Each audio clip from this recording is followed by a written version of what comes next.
La primera semana de esta serie, hoy concluimos con la cuarta parte de esta serie de 4 semanas que venimos viendo en este diciembre. Vimos que el título del mensaje ha sido Viene, ¿no? Historia del Salvador y del Rey. Veíamos la primera semana que la Navidad tiene que ver con un tema de expectativa. Hubo una expectativa que duró por muchísimos años, siglos, generaciones, venían y se iban y permanecía la expectativa de que el Mesías, el Salvador del mundo, iba a llegar. Y decíamos, entre otras cosas, esa primera semana, que igual cuando pensamos en el nacimiento de Jesús, hay una expectativa de lo que Dios va a hacer. ¿Cuántos dicen amén? Nosotros estamos expectantes siempre. Expectativa tiene que ver con esperanza, ¿no? Y esperanza tiene que ver definitivamente con esperar. Y esperar nunca es una tarea fácil para nosotros. Como decíamos, todo lo nuestro era para ayer. ¿Y para cuándo tú quieres? Para ayer, o sea, como para decir ya lo más rápido posible, ¿no? Porque así operamos nosotros, los seres humanos. Pero Dios tiene sus tiempos perfectos. Y es como dice el libro de Gálatas, que Dios en su tiempo, en su momento, envió a Jesús, no en la hora suya, sino en la hora de Él. El reloj del Señor, si tuviese algo en la muñeca, opera y marca de modo distinto a nuestro reloj. ¿Cuántos están entendidos? Entonces, la segunda semana veíamos que esta época navideña tiene que ver con un tema de preparación. Y hablábamos de Juan el Bautista, cómo vino para crear antesala y preparar los corazones, las mentes para la llegada de ese Mesías y de ese rey. Y vino el Mesías y cumplió su propósito entre nosotros, pero no del todo. Todavía queda expectativa de lo que este Mesías iba a hacer. Vino de modo humilde, cumplió un propósito espiritual en naturaleza con la cruz, el perdón de nuestros pecados, la esperanza, no de una vida eterna en él. Pero también hay un aspecto del rey que todavía no se ha materializado. ¿Cuántos están conmigo? Donde estamos aún esperando, así como Jesús cuando ascendía decía a los ángeles: ¿por qué están mirando hacia el cielo ese que ustedes están viendo que está ascendiendo? Y de igual manera va a volver, va a descender, y estamos en esa espera. Y nosotros como iglesia, como hijos de Dios, estamos preparando el camino para ese reinado, su reino que no tendrá fin, donde Él va a venir ya no en un burrito, sino en un caballo blanco, con espada ceñida al costado, o sea, con un letrero en su muslo que dice Rey de Reyes. Ciertamente, hermanos, nosotros estamos preparando un ambiente para lo que Dios va a establecer. ¿Cuántos están conmigo?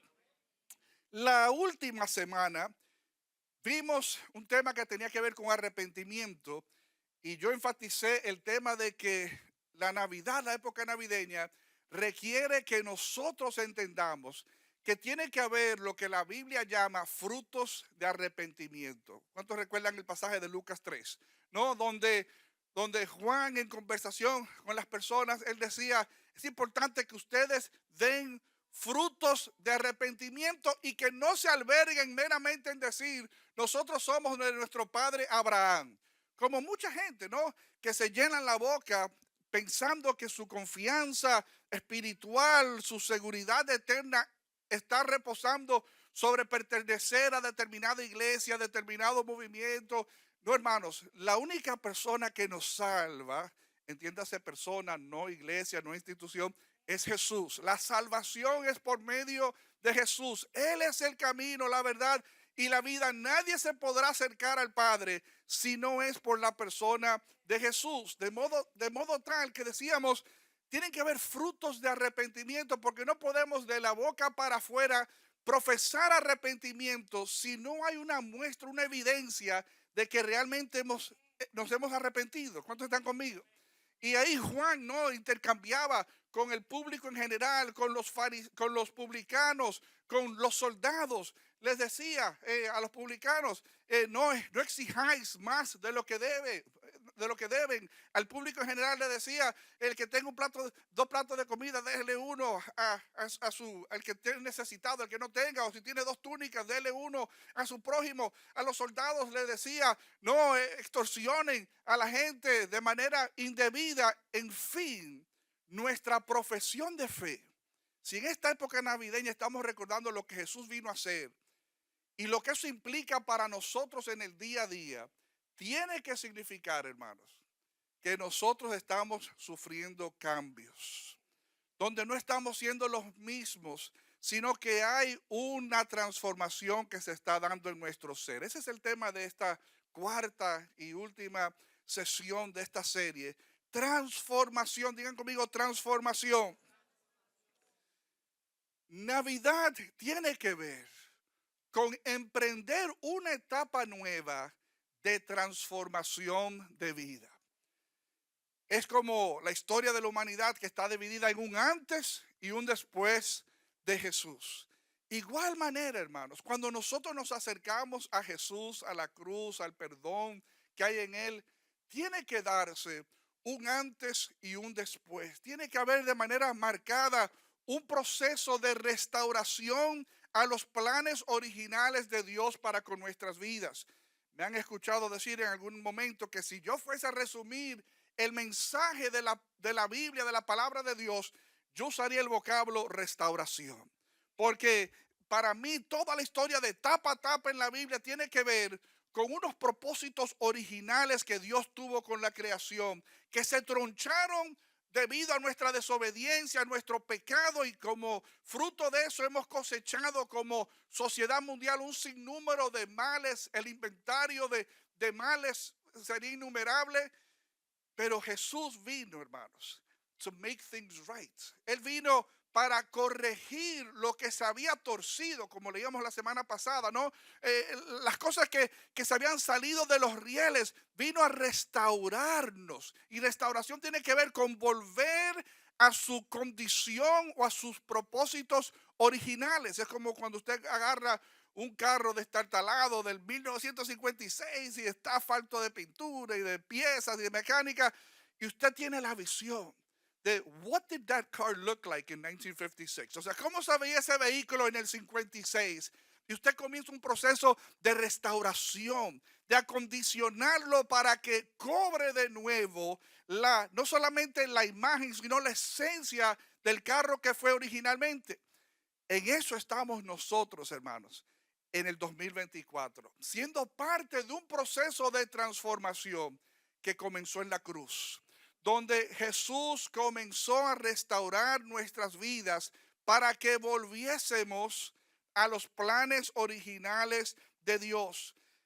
De modo tal que nosotros vivimos un contraste, digan conmigo contraste, un contraste de lo que ha sido nuestra vida sin tomar a Dios en cuenta y lo que es nuestra vida teniendo a Jesús presente en nuestros pensamientos, en nuestros planes, en nuestras decisiones y en las cosas que hacemos en el día a día. Necesitamos, hermanos, entender, como dice la palabra de Dios, entre los temas de contraste, que vivíamos muertos, o sea, estamos muertos en nuestros pecados, nuestros delitos. Es como yo a veces digo, no, la serie de Walking Dead, o sea, éramos muertos andantes, o sea, estábamos caminando en esta vida realmente vivos según conceptos, no, de que hay pulso y demás y el corazón está latiendo y no, pero muertos realmente espiritualmente, sin propósito, sin tener a Dios en el radar de nuestras vidas. Y por ende, hermanos, una de las cosas que Jesús viene y hace que uno recobre es la brújula de propósito, ¿no? El sentimiento de existencia, de por qué estoy acá, de dónde vengo, por qué estoy aquí, hacia dónde me dirijo. Esas preguntas de antaño de los grandes filósofos de la Grecia que se preguntaban, ¿no? Preguntas de por qué somos. Hermanos, Jesús ha venido, ¿no?, a pasarnos, como dice la palabra, de muerte a vida. ¿Cuántos lo creen? Hay un antes y un después. Usted se lee el libro de Efesios, como he dicho en otras ocasiones. Y hay un sinnúmero de contrastes entre antes ustedes tal cosa, pero ahora ustedes tal cosa. Y hay por lo menos 3 o 4 menciones de ese contraste en el libro de Efesios, donde muestra lo que a nosotros nos caracterizaba cuando estábamos sin Dios y lo que ahora debe de caracterizarnos estando en Dios. Pero se necesita dar una transformación de lo que éramos a lo que debemos de ser. Por eso el vocablo transformación. Transformación tiene que ver con esa metamorfosis, ¿no? Como el cambio que sufre la pulpa que se convierte, perdón, el gusano que se convierte en pulpa, que luego entonces se abre y sale esa mariposa que ahora no se arrastra, sino que vuela. Nosotros, hermanos, estamos en un proceso de transformación, de cambios, donde teníamos una realidad que nos caracterizaba, pero al estar en Cristo comenzamos a sufrir cambios para parecernos y apegarnos a los planes de Él. ¿Cuántos quieren lo de Dios? También la palabra habla en contraste de lo terrenal versus lo eterno. Y definitivamente hay mucha mención, ¿no? Por falta de tiempo no voy a citar ni a leer versículos, pero sabemos que en el Nuevo Testamento está lleno de un llamado de que la vida, estamos en este mundo, pero no somos de este mundo. Pongan su vista, su mirada en las cosas eternas, ¿no? Que no tiene perecedero, ¿no? Que no se va a dañar, que no se va a corromper, porque si ponemos nuestra vista en lo presente, en lo terrenal, es efímero, es pasajero, ¿no? Pasa con suma dificultad. Entonces, todo este contraste, hermanos, se halla en la palabra de Dios. Vayan conmigo a Romanos capítulo 12. En sus Biblias, vayan conmigo a Romanos capítulo 12. Voy a leer verso 1 y 2 y luego del 9 al 21. Dice Romanos 12, verso 1 y 2, estoy leyendo de la Reina Valera.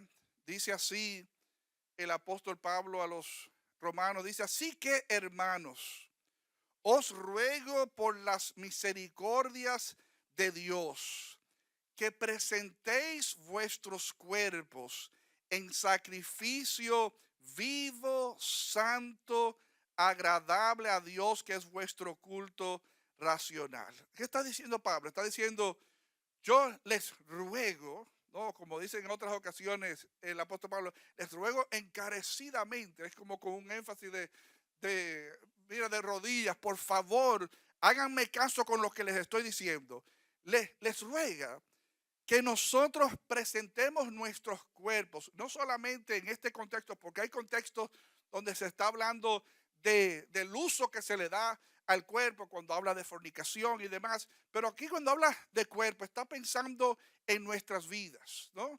Que presentemos nuestras vidas al Señor como un sacrificio vivo, santo, agradable a Dios.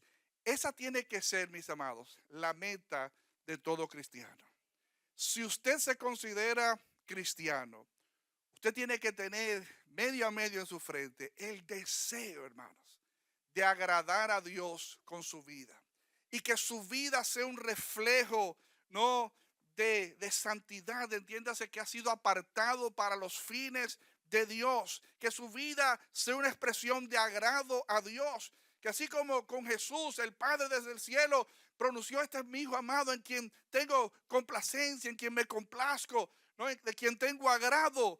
Que podamos escuchar de parte de Dios que hay un sentimiento de agrado con el modo en que tú piensas, con el modo en que tú hablas, con el modo en que tú te desenvuelves en tu día a día. Oigan el reto para no solamente los creyentes de este primer siglo, sino para todos nosotros en el 2024. Dice el apóstol Pablo en el verso 2: no os conforméis a este siglo. Este es un gran reto. ¿Y cuánto pudiésemos hablar de esto, hermanos? Conformarnos. O sea, it is what it is. O sea, esto es lo que hay, esto es lo que predomina. This is what's trending. O sea, if you can't beat them, join them, decimos en inglés. No, si no lo puedes vencer, si no lo puedes ganar, pues ríndete a ellos, únete a ellos.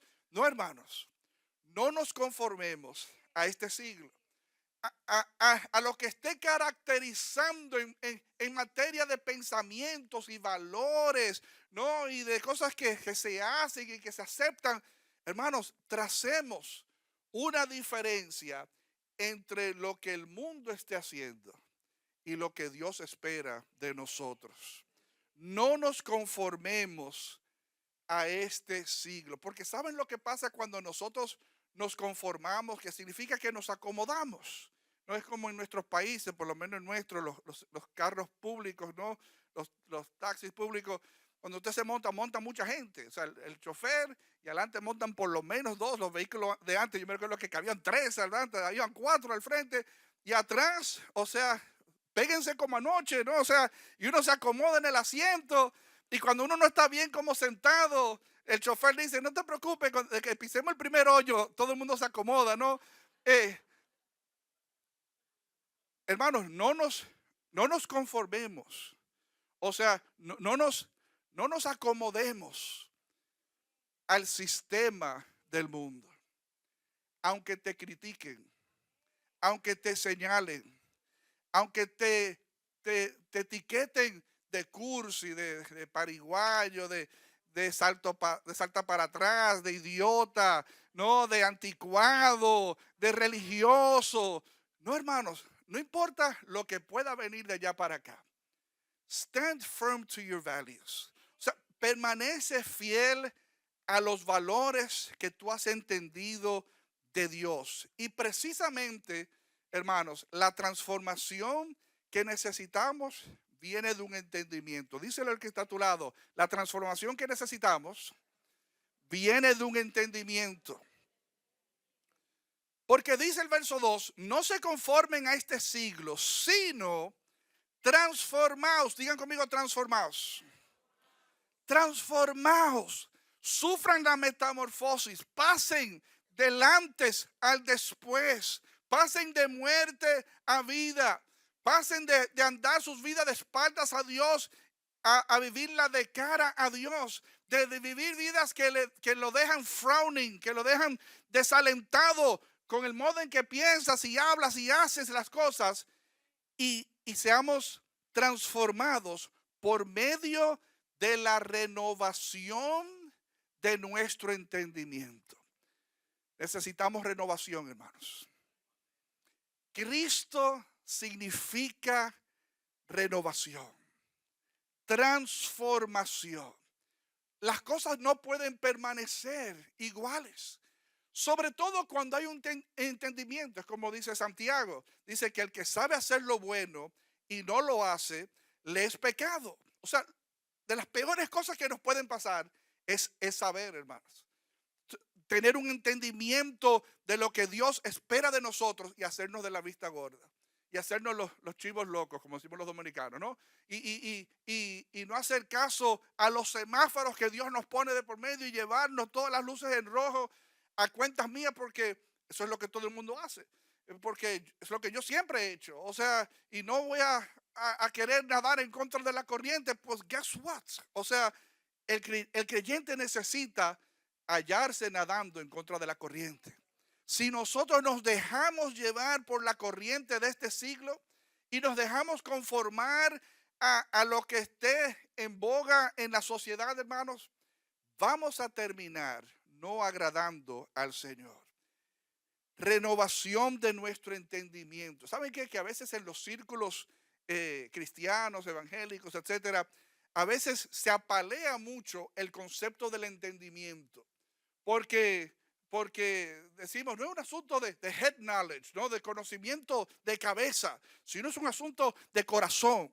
Y corazón se pone la mano en el pecho como si se tratara del músculo que está latiendo en el pecho, que nada que ver, ¿no? Ese músculo que está latiendo ahí no siente, o sea, aquí, hermano, su mente, o sea, es de sumo valor al proceso de transformación que necesitamos experimentar. Es como el libro de Proverbios que vive alentando a que busquemos sabiduría, a que busquemos conocimiento, a que tengamos entendimiento. Y ciertamente el Nuevo Testamento refuerza, como en este pasaje y otros pasajes que vamos a ver a continuación, que aquí en el entendimiento, hermanos, es donde se comienza a dar el clic, digan conmigo clic, el clic para nosotros tomar decisiones que nos favorezca en el proceso de la transformación.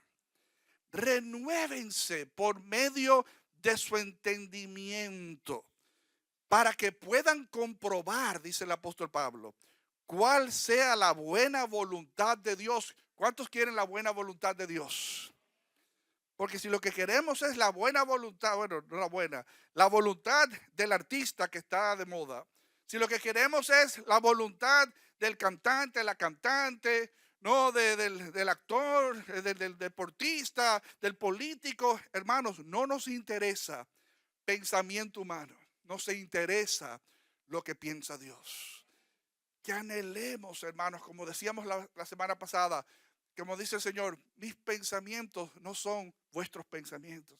Mis caminos no son vuestros caminos. Que a veces pensamos que nuestros caminos son bien pensados, pero no los ponemos a la luz de la palabra de Dios. Entonces, por eso, como dice Proverbios, que hay caminos que al hombre le parece recto, justo, bueno, pero desconocen que su fin es camino de muerte. O sea, pensamos we're on the right track. O sea, estamos en buena senda solo para la corta o a la larga darnos cuenta, ups, o sea, esto no era lo que me convenía. Esto no era lo que Dios quería para mí. Porque desconocemos, hermanos. Necesitamos entender, como vamos a ver en unos instantes, ese conocimiento viene por medio de una vida de comunión con Dios, orando a Dios. Dios te revela sus propósitos. Leyendo su palabra, Dios te revela sus propósitos. Dejándote acompañar, haciendo vida, no con los demás. Nosotros descubrimos juntos lo que Dios espera de nosotros.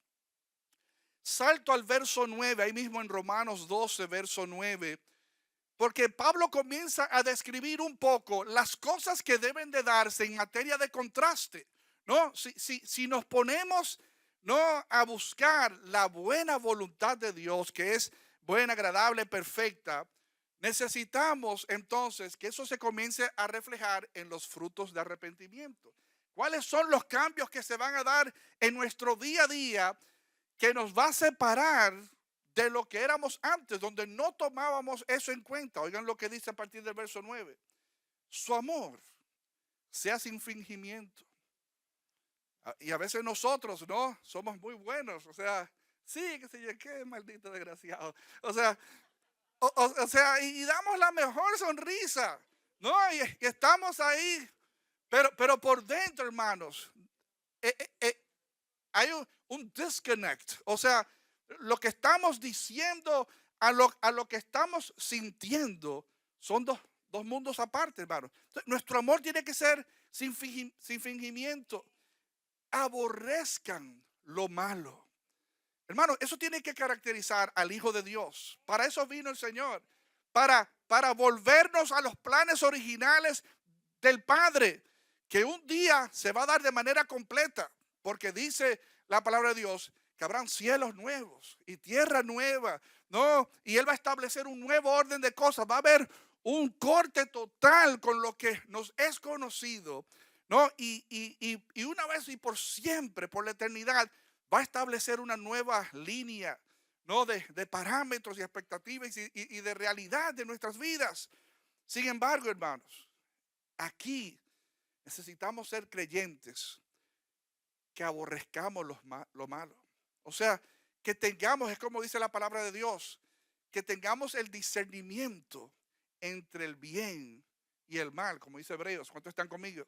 Necesitamos, hermanos, el discernimiento. Y a veces nosotros, es como yo digo con la temperatura, ¿no? Que a veces yo le digo a mi esposa, mi amor, es que tu termostato está dañado, porque ella siempre tiene frío y yo siempre tengo calor, ¿no? Y parece que todos ustedes tienen frío también, porque siempre critican el aire que está frío, pero el aire está frío por el pastor. Gracias, yo soy el pastor. Cierra el paréntesis. Entonces, traigan sus abrigos. Es más fácil abrigarse que encuerarse. Cierra el paréntesis. La, la, sí, nadie quiere ver al pastor en cuero, dice la pastora. Eh, entonces, necesitamos, amados, regularizar esa parte de nuestro corazón, no aquí, hermanos. El entendimiento de poder apreciar, o sea, ¿qué es lo bueno? ¿Qué llama a Dios bueno? ¿Y qué es lo malo? Eso es un arte, hermanos. O sea, y a eso nos llama Dios. Y es fruto de madurez. Digan conmigo madurez.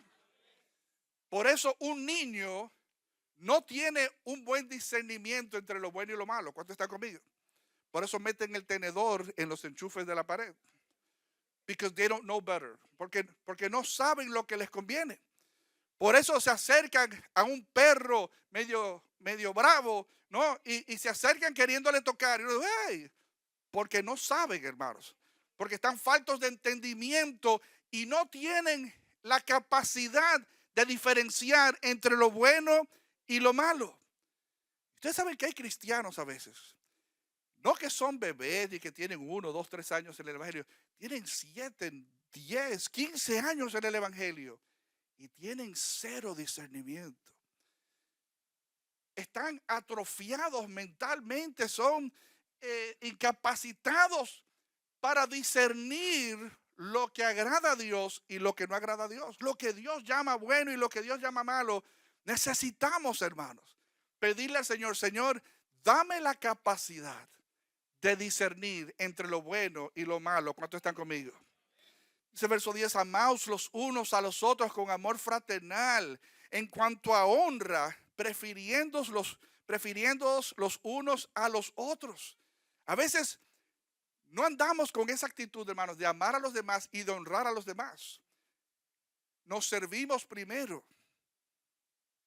para que, si los que van adelante se sirven mucho, mi hermana es clásica diciéndole, sobre todo con los jóvenes, recuérdense que el que viene atrás también quiere, ¿no? Y less is more, o sea, y menos es más, porque hay algunos, ¿no? Que buscan una pala y se sirven, no está pensando en el otro.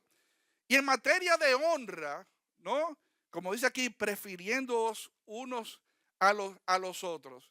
O sea, primero yo. O sea, hay gente que viven como los niños, que la primera palabra que aprende el niño es mío, no mío, mío, o sea, y arrebata, o sea, y es sumamente egoísta y lo quiere acaparar todo, tiene un juguete y cogen otro juguete y quiere ese también y quiere, o sea, y así hay manganzones, hermanos, de 30 años, 40 años, 50 años, exhibiendo esa misma actitud, no tan infantilizada, pero igual, ¿no? O sea, una expresión sumamente inmadura, ¿no? De no saber darle honra a los demás.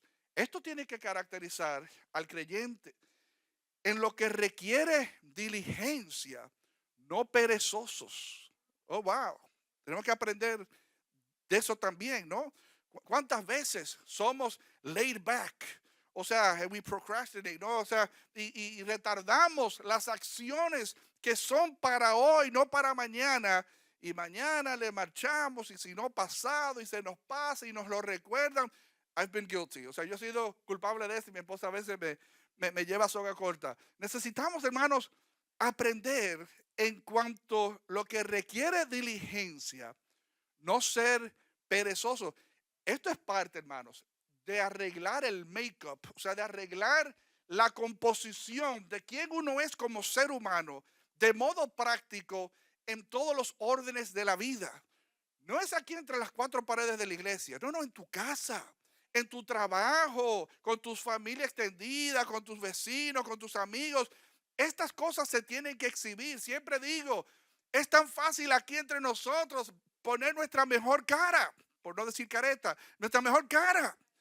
Hermanos, pero who you really are es quien tú eres en tu hogar. Quien tú realmente eres es quien tú eres en tu casa. Tu familia inmediata have front row seats. Tu familia inmediata tiene asiento en primera fila para ver cada día cómo tú piensas, cómo tú hablas, cómo tú reaccionas, qué tú haces o no haces. Están siendo testigos y están midiendo a ver qué tú estás modelando. Pregúntale al que está a tu lado, ¿qué tú estás modelando?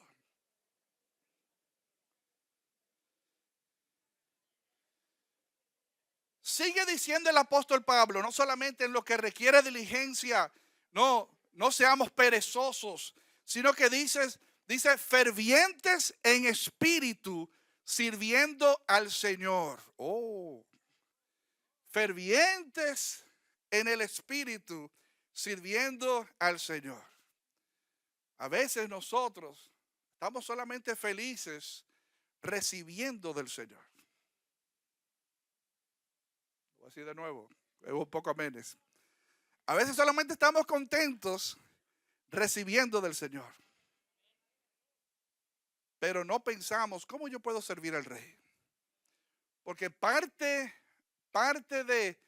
de la intención original del Padre es que nosotros fuéramos una expresión de alabanza, una expresión de adoración, que, que, que Él, leíamos la semana pasada, que Él preparó de antemano, con anticipación, antes que quizás usted llegara al escenario terrenal del mundo, preparó buenas obras para que tú anduvieses en ella.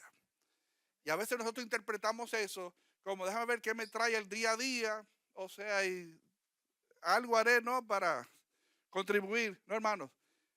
Si todos sirviéramos al Señor como manda, ¿no? ¿Qué sería de la iglesia en el 2024? ¿Qué sería de esta iglesia?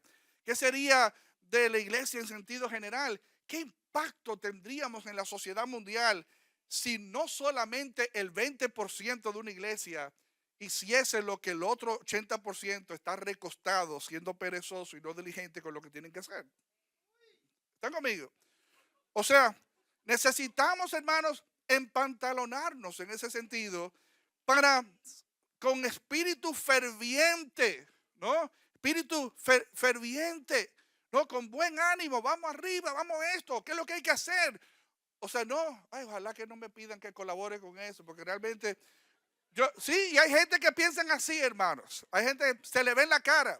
Vamos a hacer una cosa, dice que le entre una llamada. Y dice, espérate que me está entrando una llamada, aló, qué sé yo qué. Pero como a cámara, o sea, uno ve que una foto que está, espérate, ven ahora. Y está hablando, o sea, sacándole los pies al trabajo. ¿Están conmigo, amados? Entonces, necesitamos ser más fervientes en nuestro servicio. Oigan lo que dice, gozosos en la esperanza. ¿Cuánta carne aquí? Yo no me va a dar tiempo, pero no importa. Gozosos en la esperanza. O sea, esperanza es ese compás de espera, ¿no? De algo que uno ha de recibir o participar, algo que todavía no es, pero que esperamos que sea. Guardar un gozo en medio de eso, hermanos. Para nosotros, si fuéramos a escribir ese verso, diríamos ansiosos en la esperanza. Porque si algo a veces nos caracteriza en el proceso de la esperanza, es la ansiedad. No, we're itching, o sea, oh my goodness, o sea, ¿y para cuándo es? O sea, y nos desesperamos, hermanos. Pero cuán bueno es poder tener como hijos de Dios, maduros, calibrados, el discernimiento en nosotros, no para decir, estoy en un compás de espera, pero me encuentro gozoso. O sea, estoy aún esperando algo que Dios me ha prometido que va a ser, que me va a dar o lo que sea, pero en lo que el hacha va y viene, yo guardo mi gozo. Es como yo leí una vez un sticker de un carro que decía, en lo que Dios te abre la puerta, alábalo en el pasillo. O sea, en lo que el asunto se materializa en tu vida, hay que mantener un espíritu de contentamiento, ¿no? De paz, dice tranquilidad, gozosos en la esperanza, sufridos en la tribulación. Esto lo entendemos y lo interpretamos mal siempre. Sufridos significa long suffering.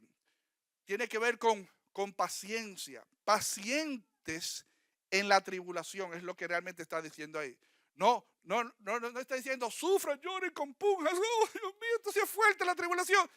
No, hermanos.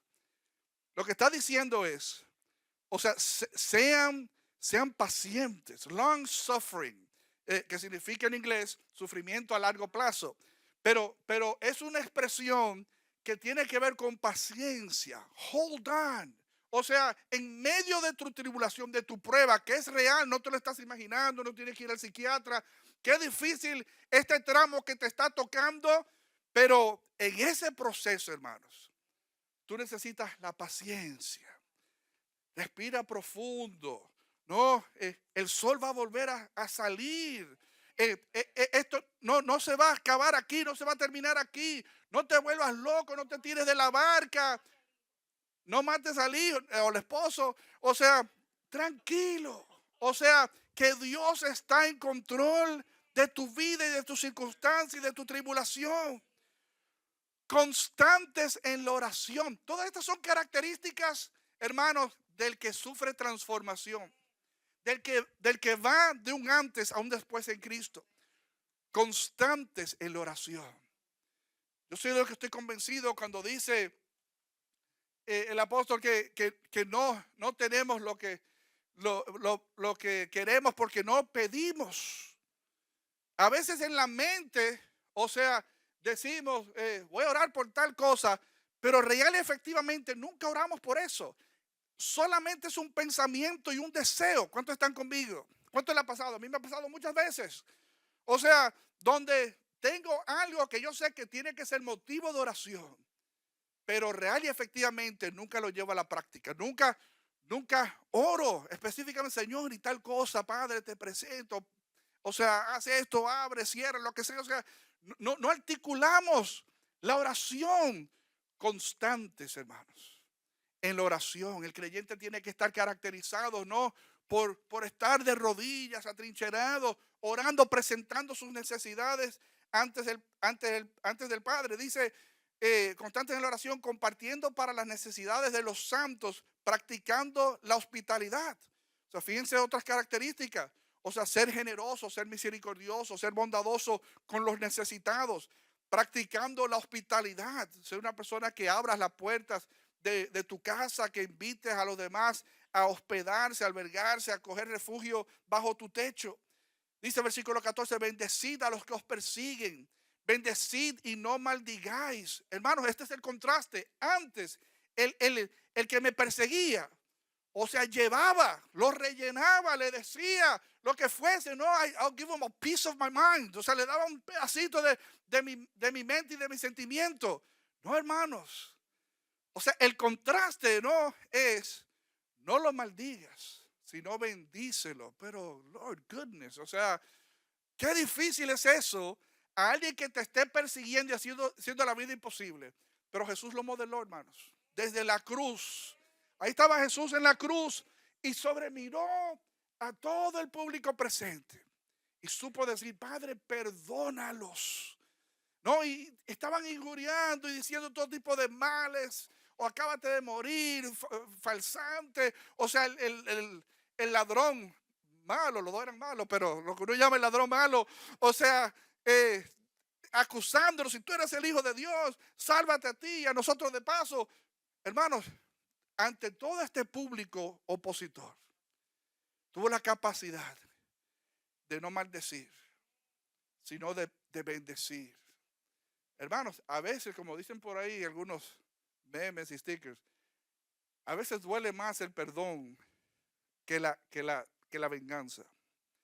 A veces, y no perdonamos para que se sientan mal, dicho sea de paso. O sea, esa no es la motivación, que nuestra bondad no la ejercitamos para estrujarle en medio de que I'm bigger than you. O sea, yo soy más grande que tú. Yo no me rebajo a tu posición. O sea, yo estoy por encima de ti, yo soy maduro, yo no me voy a comportar como un muchacho. O sea, yo yo, I'll take the higher ground. O sea, yo voy a tomar el terreno más alto. No, hermanos, la bondad no es para hacerlos sentir mal, ¿no? Y que pierdan sueño pensando en nuestra bondad. Lo hacemos porque es un reflejo de nuestro Padre. Y si nosotros somos hijos del Señor, nos conducimos de esta manera.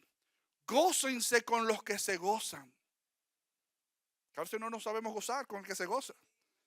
Por ejemplo, esta parejita por aquí, de Ananí y su esposo, y Eduardo, estuvieron recientemente en un crucero. Yo me gocé, yo creo que yo le di like a todas las fotos que me aparecieron en el timeline. Yo le di like. O sea, de qué bueno que están en las Bahamas disfrutando el crucero como familia con sus hijos. Qué hermoso. Pero hay gente que son envidiosas. No, yo no le voy a dar like a eso. Entonces, yo, ¿qué? Porque usted es un miserable. Porque usted es un miserable que no ha podido por las razones que sea darse ese viajecito que usted también anhela hacer. Entonces usted no sabe gozarse con los que se gozan. No hay amenes, pero no importa. Y a veces, lo que es a veces más importante, llorar con los que lloran, dice aquí. Eso se hace más difícil a veces. O sea, llorar con los que lloran, alguien pasando necesidad o lo que sea, y uno dice, wow, déjame ni llamarlo para que no se me pegue lo que no estoy buscando. ¿Dónde están conmigo? Sí, porque me va a girar para un préstamo, me va a girar para una ayuda, que si yo sé, que si yo conozco, que si yo... No, hermanos, lloren con los que lloran. Sea por un tema financiero, un tema de salud, un tema de muerte, por lo que sea, lloremos, seamos compasivos. Jesús lo fue, no solamente con Lázaro, que es el verso más corto, Jesús lloró, no, una familia que era una familia, no una más, sino una familia donde él posaba, Marta, María y Lázaro, una familia íntima, que cuando lo mandaron a buscar, recuérdense que el mensajero decía, Lázaro, tu amigo, a quien tú amas, todo eso fue parte de la explicación y del mensaje de las hermanas. No, está enfermo, que venga pronto. O sea, no solamente, sino que cuando Jesús entró a aquel pueblo y se topó con una procesión camino al cementerio, ¿se recuerdan? Con una viuda, se compadeció. O sea, y se acercó y tocó la caja y la mujer se despertó y hubo el juidero, ¿no? La gente corriendo, viendo a esta mujer que se levantó de entre los muertos, pero se compadeció porque Jesús tiene la capacidad como persona madura, como persona que busca agradar a Dios, de identificarse con el dolor ajeno. Entonces, hermanos, esta es parte de la transformación que nosotros tenemos que sufrir. No pagues a nadie mal por mal. Procurad lo bueno delante de todos los hombres. Lo bueno, digan conmigo lo bueno. Lo bueno, hermanos. Si es posible, en cuanto dependa de vosotros, estad en paz con todos los hombres. En cuanto dependa de ti. Yo no voy a llamar a esa persona, porque total, él fue que comenzó el lío, ella fue la que tuvo la actitud. O sea, y yo no me voy a rebajar a llamarlo, a abordarlo, a visitarlo, a ponerle el tema para que me haga otro fo, para que me ponga otra cara, para que me cause otro desaire. A mí no me pasa. Fool me once, como decimos en inglés, fool me twice. O sea, a mí no me vuelve a pasar, hermanos. En cuanto dependa de ti, eso es de cristianos maduros. Eso es de hombres y mujeres que están siendo procesados y transformados por el Espíritu Santo. Capacidad para nosotros humillarnos y tragarnos el orgullo y abordar a esa persona y hacer la paz. ¿Saben lo que pasa si la persona te sube el vidrio? Siempre hago así y entonces me delata la edad, no, porque ya los carros no aunque la persona te sube el vidrio y te saque los pies o encrudezca la situación diciéndote, tú vienes aquí ahora porque tú estás de evangélica, de Biblia debajo del brazo. Tú crees que tú vienes con tu carita linda, me va a decir y que yo te voy a... Pues no importa lo que venga de allá para acá. Si tú genuinamente abordas a la persona buscando la paz, ya el resto de la situación corre por cuenta de esa persona. Ya usted va a poder dormir tranquilo porque usted va a saber, yo hice todo lo que estaba a mi alcance para hacer la paz. Entonces, si la persona mantiene tocando el tambor de guerra, allá ellos, ya yo le dejé saber que yo no estoy en guerra con él, con ella. Ya yo le dejé saber que yo quiero la paz, que yo no quiero mantener este sentimiento agrio entre él y ella y yo. O sea, hermanos, haga la paz. Eso es de cristianos maduros.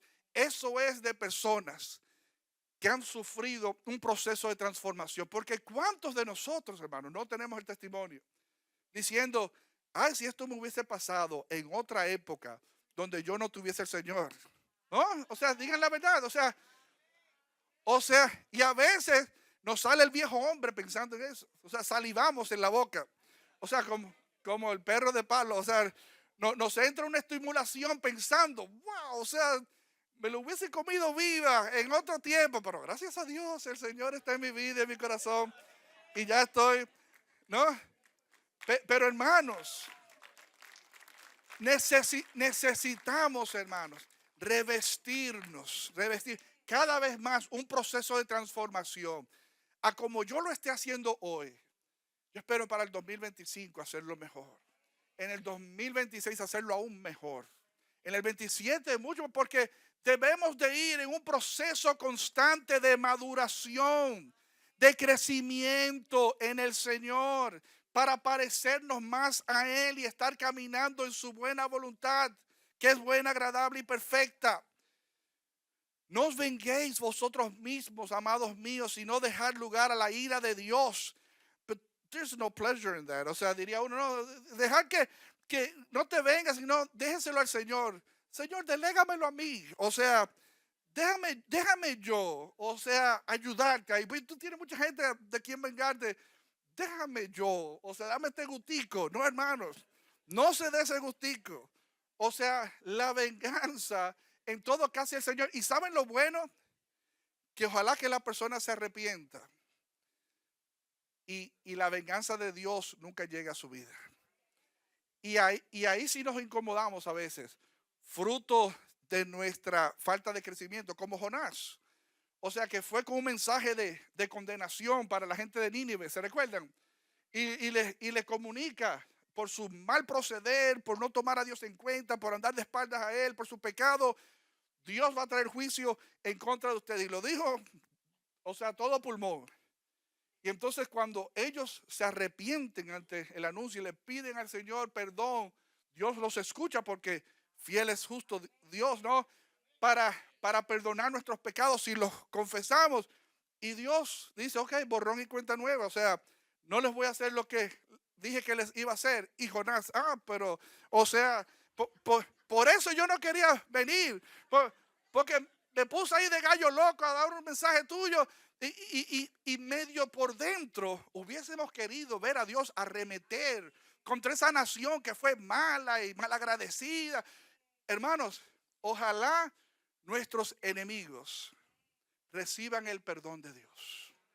Y podamos abrir, nunca se me olvide, siempre lo he citado en algún otro momento, durante la guerra civil, cuando ganó el norte y Lincoln, le preguntan al presidente Lincoln, ¿y cómo usted va a recibir y a tratar a los estados del sur? Y él les dijo, como si nunca se hubiese ido.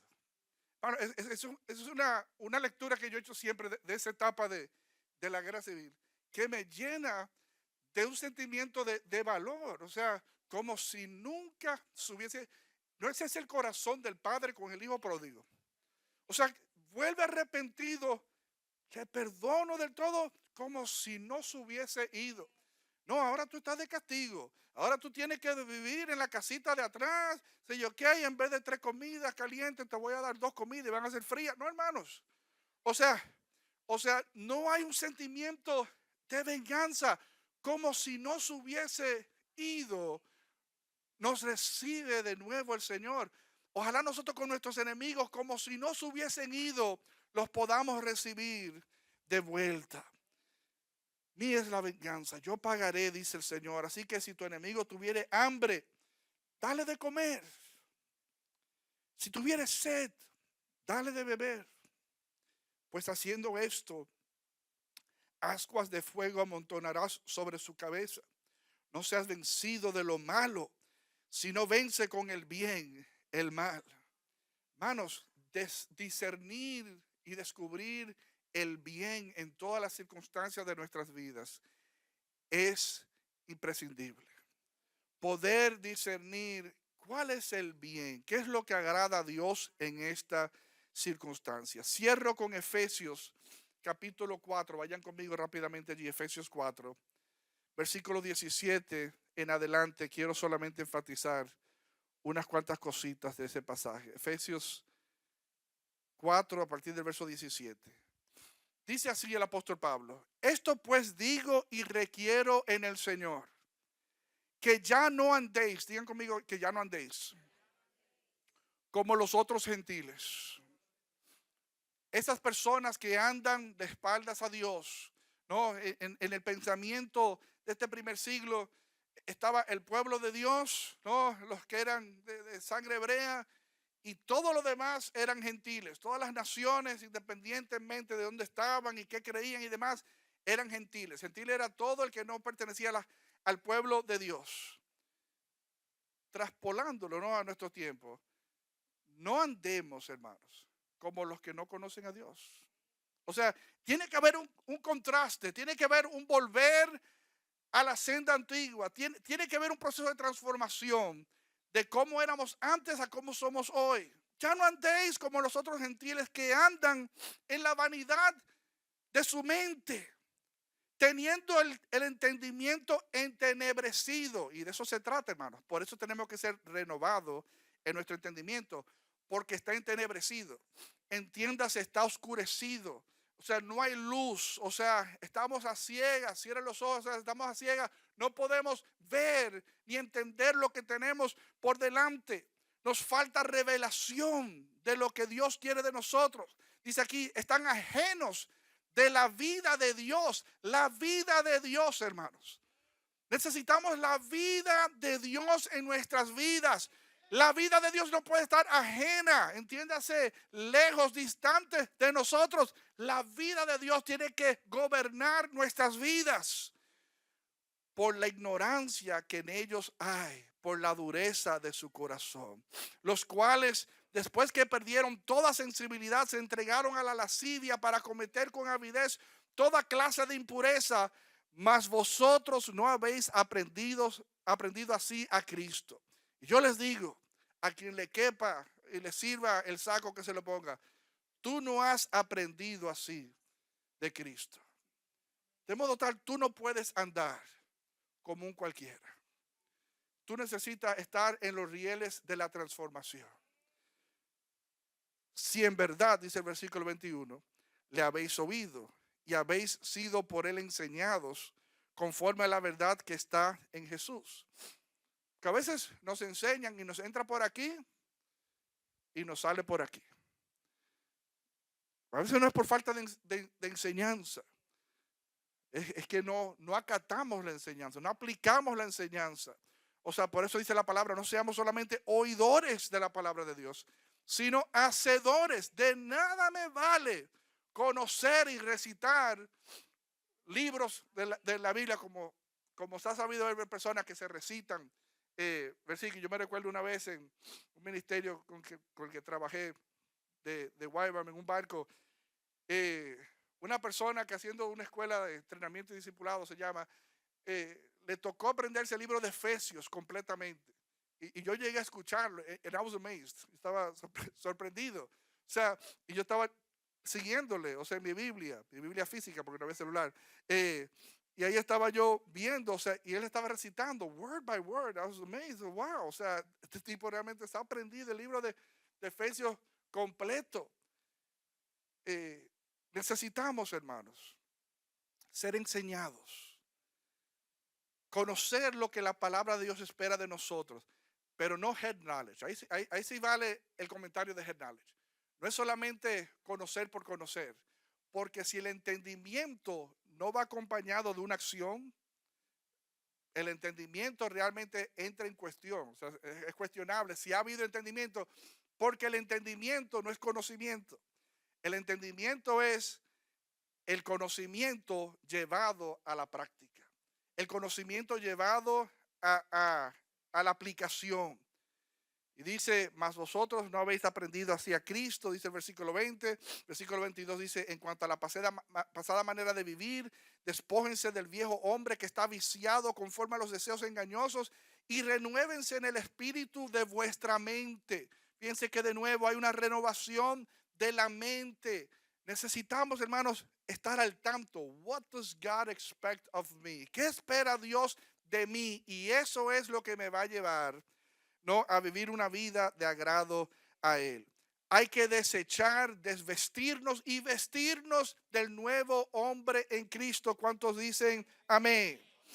De modo tal, hermanos, cierro esta cuarta enseñanza con estas palabras. Época de Navidad, de nacimiento, donde hacemos memoria de lo que vino Jesús a hacer, definitivamente nos trae expectativa. Nos trae un sentimiento de que hay que prepararnos para cosas mayores. Nos trae un entendimiento de que tenemos que dar frutos de arrepentimiento, porque si no, meramente es una celebración religiosa más, pero it has had no impact in my life, no ha tenido ningún impacto en mi vida. Y la transformación, hermanos. Necesitamos ser transformados por el Señor, llevados de un antes a un después, de muerte a vida, de lo terrenal a lo eterno. De esto se trata, hermanos, lo que Jesús vino a hacer, encaminarnos a sus propósitos originales. El Mesías vino, hermanos. El Rey volverá. Estamos expectantes de eso. Sigamos siendo luz y sal en este 2024, lo que queda de él, y en el 2025 que se avecina, que crezcamos en nuestra madurez en el Señor. ¿Cuántos dicen amén? Estemos de pie.